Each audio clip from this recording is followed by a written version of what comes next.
Welcome, everyone. It is almost cancelled. I am Peter, and today I'm going to be talking about Stargirl Season 2, Episode 4. It's called Summer School, Chapter 4.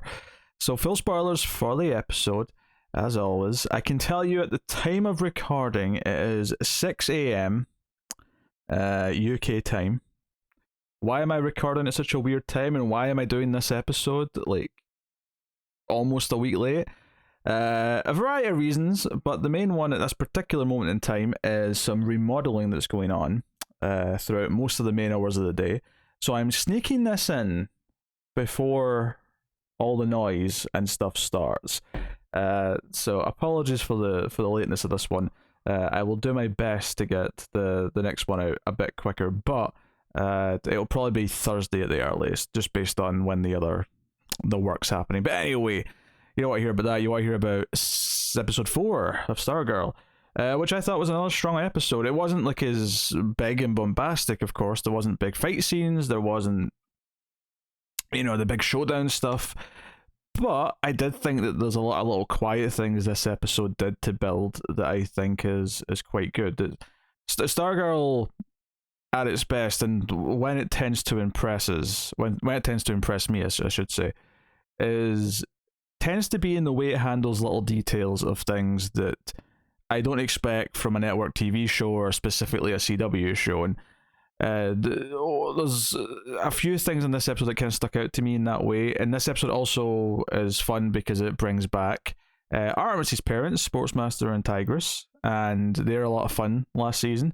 There was news, I don't know if I mentioned that in the last review, but they got bumped to series regulars for next season, so they're going to be there full time in season 3, which is cool. And maybe this episode kind of sets up some empathy for them. The idea being that maybe they won't be villains next year, which would be cool. Just because it means we can have more Pat under fire for his diet from Sportsmaster. That could be a lot of fun.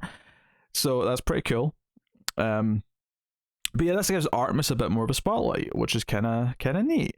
It lets us sympathize with her because she's in a foster home with a foster parent who is kind of, uncaring. We get a glimpse of that. We get a chance for her to be, looking at her hopes and dreams. She wants to, she's got these tryouts, this football game. And we have the heartwarming side to this. There's a whole sequence at the start where we see Artemis visit both of them, and a bizarrely cruel prison guard who rubs it in her face that her parents are in prison. This was very weird. I thought she was going to punch him or something, or he was going to pop up later in the episode and get some sort of comeuppance for being a dick, but he never did. He was just awful to her. And then the title came up, and I was like, okay. But the heartwarming side to this is that Sportsmaster and Tigress break out of prison, and they effectively kidnap Mike, and then lure in Pat, and they say, oh, what are they going to do? They want revenge, they're up to no good, there's all this stuff, there's a bit of a standoff, and then it turns out they just want Pat to help them hide for a few hours until they can go to Artemis's tryout game. And they just want to see her daughter play. And this was something that was set up last season, is that they were always at her games, cheering her on, very aggressively so, maybe a bit too much for most people's taste, but still they were supportive and they did care. And the idea that they broke out of prison just to do this, and even promised to go back, and you can sort of, in the moment, sort of think to yourself, are they being honest about that? Are they really going to just go back? But the rest of the episode, it kind of just kind of takes it for granted they will, and Pat and Courtney follow them there. It's implied, at their last scene, that they're going to follow them back to the prison, and that's okay. Honestly, kind of heartwarming, seeing them show up to support her and give her a confidence boost when she's not really feeling too hot about it. And we've seen Artemis throughout the episode is in a bad place. She kind of snaps at Courtney again, crushes an apple. Which, Artemis clearly has super strength. That's something that's very much reiterated throughout this episode. So, and of course, what is this all in purpose for? In terms of storytelling, what is this doing? Obviously, it's making us like her a little bit and feel sympathy, so that she is not just a villain when she's recruited by Cindy. She is going to be a sympathetic villain that we want to be reverted back to the good side of things. because she deserves better. But the other big thing is that it gives her motivation. Like this episode, obviously Cindy recruits 2 people this episode, at least the beginnings of the recruiting, and obviously the fiddler's kid, that's kind of the easier one, where we just see Cindy go to him, kind of try and relate to him because they both lost parents, and introduces him to the hideout where the Injustice Society lived, and that's, well, not lived, but you know what I mean, where they conspired, where they concocted evil schemes and plans and things, and gives him the fiddle, and he's like, I don't play that, I play a tuba, or whatever. It was a wind instrument. It was definitely a brass instrument that he played last season. I think it was a tuba, maybe a horn, but he's like, I don't play that. And he's like, well, you can learn. So that's kind of the easy one, but even that was nice to sort of see her start to do this. I like that Eclipse kind of showed her the dream of having her Injustice, like her legacy version of the Injustice Society, much like we have our legacy version of the JSA. We see like their painting as it might become on the wall and stuff, and gives an example of her seeing her dead mother. It establishes that Eclipso, and we hear this from Pat this episode, but it establishes that he can make you see things, and it'll manipulate your actions and convince you to do certain things. It's very dark, actually. You know, a lot of horror movies deal with this idea of someone being convinced to commit an awful act because they're seeing something else. In terms of DC, I mean, maybe the most famous example, bizarrely, is the Injustice video game, which, you know, how they turn Superman evil in that alternate realities because he believes he's seeing something that he isn't, and it's really super dark. But anyway, so to get back to the other stuff. Before I go back to Artemis, though, I just want to mention something about Cindy. She's solid in this episode. She's, you know, being fairly evil. She's going around. She's recruiting, all these things. All very nice. This is a minor thing, but it really stuck out to me and was weird. And this is a costuming, not complaint per se, just what was the thought process? What was the idea behind this? So when she goes to see the fiddler's kid, and he's sitting all there alone in the cafeteria, and he's brooding, you know, he's a broody sort of guy. And she starts talking to him, and she's got this, you know, typical fine outfit. You know, she's got, like, it's all black basically, just like a black top and, you know, black trousers of some kind. And this is fine. It's whatever. You know, it's casual. Well, it's a casual per se. It's kind of a stylish casual, but, you know, it's a TV teenager, right? But what stuck out to me is that on her arms, on the sleeves, so she had like short sleeves. On her arms, there was like these big green bows, and they just looked so out of place. She had big green bows on each sleeve on an otherwise all black, very kind of sleek outfit. Very minimal outfit, rather. And then just these big... I don't know. I don't know. I'm not a fashionable guy, okay? I'm a boring guy. I wear a button shirt or a t-shirt with jeans typically most of the time. I don't put a lot of thought into these things. And a lot of people do put a lot of thought, and often I'll see a sort of, you know, an outfit, and I'll go, oh, yeah, okay, and you know, some thought went into that. I appreciate it. I'm not good at this. I don't really care that much, but I appreciate the thought that's went into it. But more from women than men typically. But you know, it happens with men. I mean, you put on like a nice shirt and suit or something, and a nice jacket, and you know. But I see these green bows, and I'm thinking, what is this? This is a true heel move. They're trying to make me hair because she's got these stupid green bows on her sleeves. What are you doing? You madmen. So I don't know what my point is. Just that they were very distracting. But to get back to Artemis, yeah. So the whole thing is about her motivation, right? Is that we're seeing that she is in a bad place all episode. We're seeing that she's not fitting in. That she's not happy in her foster home. She feels lost without her parents, and then ultimately the killing blow, as it were, is that she doesn't get on to the team that she was trying to. She, you know, sort of tryouts were unsuccessful. They say you're very good, you're very talented, but your temper's bad. And of course, Cindy had a role in the temper part, which I'll mention in a minute. But it's all about motivating her to why she is going to be tempted by the choice from Cindy. It's really simple storytelling, but it works. It gives her a reason to at least think about this and try it. even if she's not ready to go full evil. Because that's one of the other things is that her parents admit to her this episode, that's apart from being there to see her and support her at the game, is they kind of want to see her in person properly as a pair to tell her the truth, which is that, yeah, we are actually pretty guilty. We're villains. We do bad things. These are all the things we've done. And she kind of takes that kind of, badly as well. But given how much her parents were sporty, and given how much her parents were really aggressive about pushing her and to be the best, you got to be the best, you got to beat the best, and you got to train 24/7, you got to drink your protein shakes, and you got to do all these things. Given their attitude and the fact that they're like that, there was kind of a natural connection to, now that she's found out who they really are and like what they really were doing, that she's offered this branch by Cindy to be a part of what they were. Because she in her head before, she was already trying to achieve what their goals were. They were very sporty and whatever, and they're very passionate about that stuff. And she was kind of trying to live up to that and maybe be the best version of that and kind of be an evolution of them and do better than even they did, kind of in that realm, right? So the idea that she's lost her parents, and the idea that the one tangible connection she might be able to have now, because she's lost the sports option, she's lost that side of her life, she's offered this opportunity to go down this other path, to be a part of an injustice society, to be a villain like them, to be on a villainous team. And I can see redemption. Artemis in the comics has been a villain and a redempted hero and everything in between, so there's a lot of scope here in terms of where that story can go. But the episode did its job. It did its job. It made me completely buy that. And just like that, Cindy has 2 of her 4 planned. Was it 4 or was it 5? So you got Mike and she's got Cameron to still go and grab.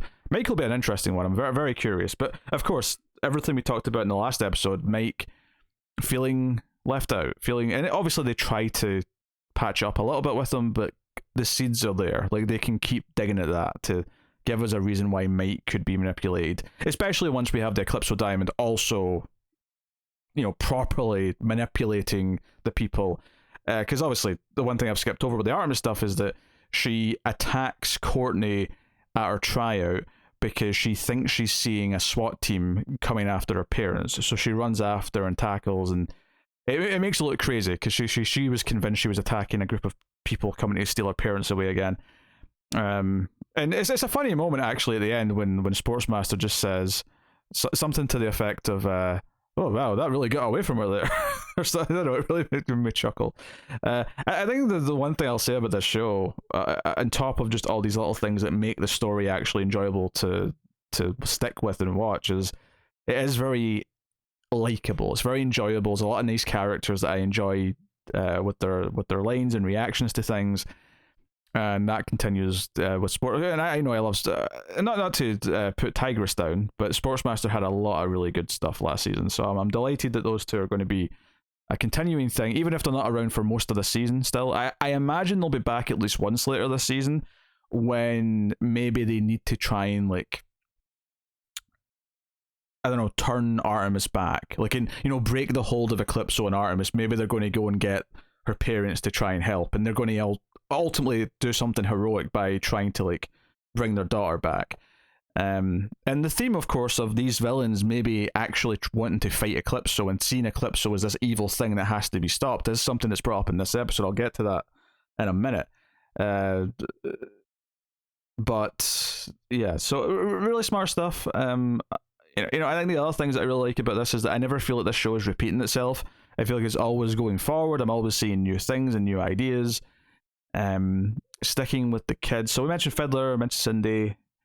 Courtney has an interaction with the Shade, which I was alluding to there, where the Shade actually tells her that McNider's daughter was killed by Eclipso, which is obviously what the opening scene was at the start of the season. And it's all very sinister, but he claims he doesn't want to team up with Eclipso, which is what Courtney's assumption was.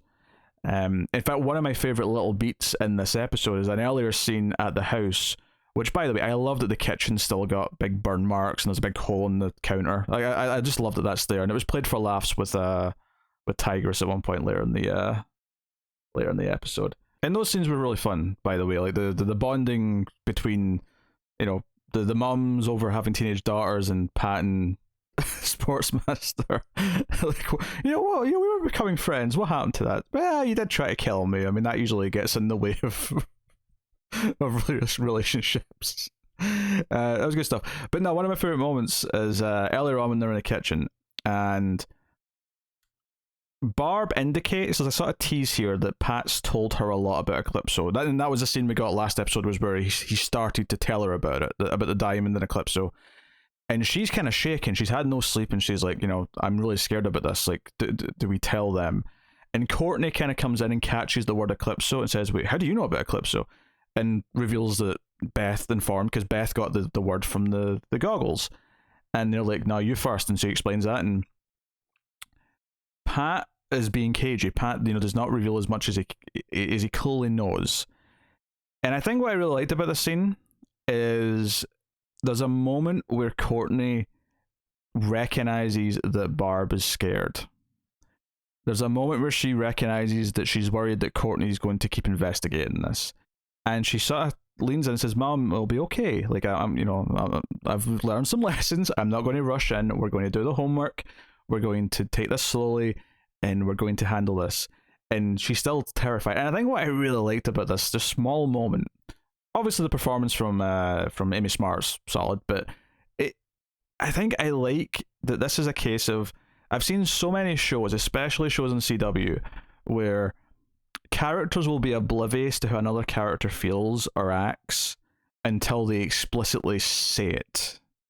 And it'll be like a frustrating thing, like, how is someone not noticing this, or how is someone not reacting to this?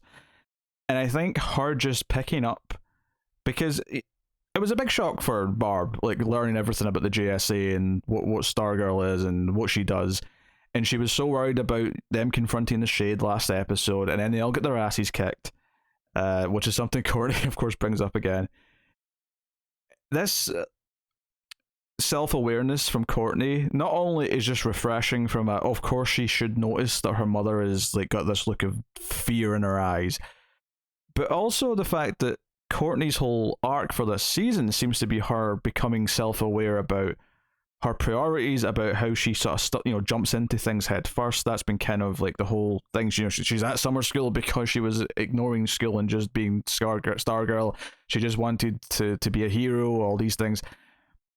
Her stopping and acknowledging how it's affecting her mother in this small moment is like an early hint, an early bit of evidence that she is learning, that she is becoming more self-aware, and she isn't just wrapped up in her own head.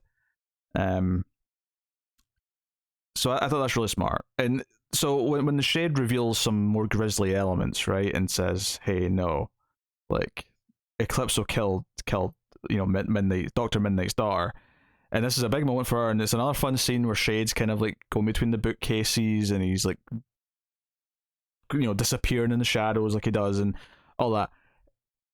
All well done. I really enjoyed this interaction because it really makes you go, wait, is he being honest? Is he seriously just wanting to, like, take care of Eclipso and make sure Eclipso can never get out again, make sure he can never, like, hurt anyone else again because he's that evil? Because he says, yeah, I'm a bad guy, I've killed some people, I've done some bad stuff, but they all, as far as I'm concerned, they all deserved it, but I'm not evil. Eclipso is evil. And he's offended, seemingly, by the suggestion that he does want to work with Eclipso. So again, we can't really look at him as trustworthy. And part of you does kind of wonder, like, well, if you just admitted that this is what you wanted to do, maybe Pat and Co would want to reluctantly help you, or at least discuss what's happening, or not be so hostile with each other, or, like, but it is kind of interesting. It's interesting that it's interesting to me, the concept that the Shade might end up being kind of more of an ally against this greater evil, and that the team that Cindy's building, which Eclipso's going to be in all the heads of, so it's really Eclipso is the threat here, right? Cindy, while obviously at fault, is being manipulated by Eclipso as well, and everyone involved in that's going to be manipulated. So they're going to be the villains, but they're going to be villains who are puppets, and ultimately we want to have them saved because they shouldn't be killed because they've been manipulated. So that's a really interesting and complex dynamic. It's not just a simple good guy and bad guy. There's shades of grey, no pun intended, because it's the shade. But he is a shade of grey potentially, and that he might end up being the necessary evil. Not to use that word intentionally, the necessary bad, the necessary less than ideal solution. And I think that's kind of fascinating, especially since this episode sets up that Pat is still withholding, because Courtney makes it very clear, look, is there anything else you've not told me? Because he confirms what she heard, but he's clearly holding back still. And then later on in the episode, there's a scene with him and Barb where Barb's like, did you tell her everything? And he's like, no, I'm still debating if I should. And she's like, I don't know, like, look at what it did to the JSA, look at what Eclipse, like, they'll never be the same again. Look at the way Artemis has reacted to her parents. She'll never be the same again. Like, maybe we shouldn't tell her, right? And and they kind of agree that they shouldn't. Now, this could be a little frustrating potentially, but I have reasons to be kind of trusting of this. One, the show's been very good at navigating the typical tropes that are annoying in TV writing, but a lot of it will depend on what the specific secret is that they're not telling her. Because Barbara brings up, we promise no more secrets, but this is too much, right? So if it meets those expectations, if the severity of what this is actually that bad, I'll understand this choice from both of them. The idea that both her and Pat are like struggling with this and sort of like come to this conclusion, even though they know there's a reason why they may, maybe they should tell Courtney and the kids what this missing piece of information is. It's been sold big enough that I'll accept, that I'll understand why they felt that they couldn't, or why they shouldn't tell her. Now, obviously, she's going to eventually find out, and Stargirl even leaves at the end of this, sequence. So we cut up to Stargirl's bedroom, and she's like, well, they're not going to tell me, so maybe the shade will. She clearly knows Pat's not telling her everything. And the idea of them not telling her everything, driving her to a dodgier source, right? Someone who is less pleasant, someone who is possibly going to be more of a liar. But it's it's kind of a classic trope actually in a lot of, not specifically in TV, but just in storytelling. The idea that a kid is repelled by a parent who won't tell them something, who thinks they're doing it for the kid's own good, but they're driven to an edgier uncle or bad guy who will be honest. They have a lot of faults. There's a lot of reasons why you shouldn't want your kid to be around them, but the reason why the kid will be attracted to them in that role is because they will be honest about stuff. They'll be honest about whatever it is. So again, just little smart things in the writing like that. It kind of makes the character motivations work. It didn't feel like, I'm not saying it's I'm not saying it's Breaking Bad. I'm saying that everything functions well and everything is driving forward and everything is encouraging the conversation. In terms of fun stuff this episode, I really dig that Yolanda's working at the diner now. Any excuse to have like a base where they hang out and like share information. That's not just the Pat's garage, to say the American way. But it's just kind of a fun vibe because it's kind of a throwback kind of diner, so it kind of has this 50s feel, which kind of fits the cheesier bubblegum aesthetic that the show has. So I kind of dug that. Also into this running joke of like Rick needing to feed the dog and Beth just being like, "What sort of dog did you get?" And he's just like, "A big one." that made me laugh. And Rick's other scene this episode with the teacher where she kind of apologizes because he aces another test, and she's like, "Look, I'm sorry." I kind of like that. Like, he didn't cheat. I like that. There was the pride of him saying, "Screw this, I'm not going to justify myself to you," didn't come from I actually cheated and I think I'm above taking a test. It came from, no, I did the work and me doing this well is just so unfathomable to you that you're assuming that I'm a bad person. You're assuming that I have cheated. So him doing that out of pride, justifiably, is more interesting, I think. So that's good. Honestly, the only character whose stuff is maybe a little off is probably Beth. Now, the stuff with the goggles is fine. Obviously, the big ending of the episode is her, communicating once again with the voice that sounded like more like Chuck, but turns out to actually be the real Charles McNider, or at least seems to be, right? That's what it sounds like when she's talking to him.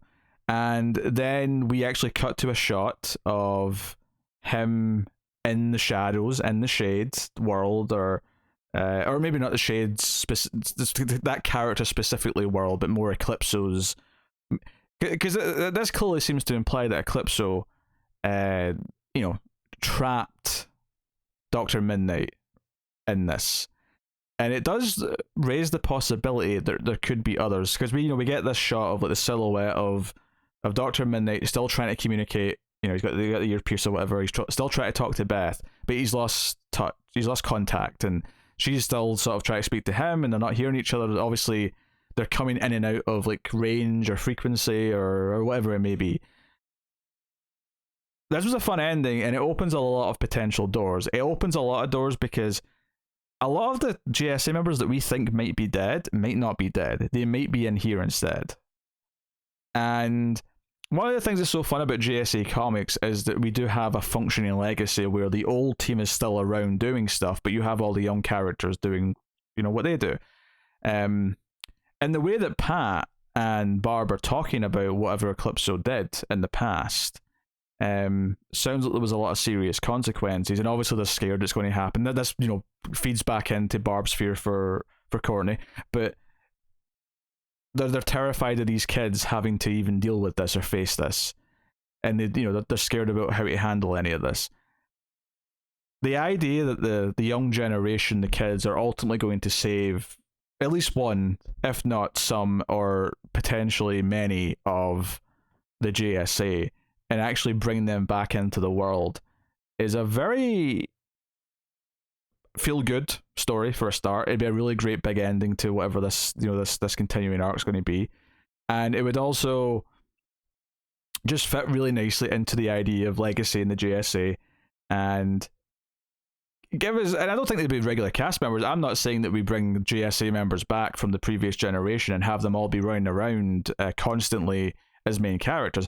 I would think that they would go off to New York or whatever, and they would be dealing with the big apocalyptic things, and we'd have our teenagers still dealing with smaller things that are maybe more under the radar or more akin to what this show is. No, I don't know if that's going to happen, but it was the first thought I had. It was like, well, if he's in here, then maybe he's the only one who's got some communication device on him. Like, what about the others? Like, is there others in here that are just trapped and they're not really dead? And it begs the question, like, why is what happened going to be so devastating for Courtney? It makes you think of Starman. It makes you think of the Starman who's currently looking for her, or looking for Pat. Like, is there something there? Has he been manipulated by Eclipso? Is he actually Starman? Does he just look like Starman? Because definitely the last time we saw him in that diner, I would always say it was quite sinister. There wasn't a sinister vibe, but it definitely felt a little, I don't know, like the potential for this to take a bit of a turn and for him to be menacing and intimidating did kind of feel there. And maybe that's not the case. Maybe I'm reaching. Maybe I'm reaching into things. But ultimately, this episode, I think, advanced a lot of things, gave us some really likable characters back, and it did a decent job of making it feel like everything was moving forward and all the characters were in some way involved, whilst at the same time giving us some really good motivations and motivation. I mean, that's the word. Motivations for Courtney as to what she's deciding to do next with going to the Shade for information, and it's maybe going to cause a bit of a rift with her parents, or at the very least lead to a situation which is cool. Justifying why Artemis is going to be so tempted by the offer from Cindy and possibly be more malleable for Eclipso to mess with because of where her head's at. All this stuff it's solid. It's a solid episode, and I'm enjoying this season quite a bit. So that's good stuff. I'm just trying to think if there's anything I've skipped over, but nothing's coming to mind. So I will hopefully be much quicker with the next episode, but hopefully you've enjoyed some of my thoughts and ramblings on episode 4. Let me know what you thought of this episode in the comments below. Like and subscribe, all that stuff does help a lot on YouTube. It really does. Just click the buttons. You can, of course, support us financially as well over at patreon.com/MailerFuzzTV for as little as $1 per month and get some bonuses for your trouble. But otherwise, that is me. So thank you once again for watching or listening. I always appreciate it. Keep watching TV. Have you got any vanilla?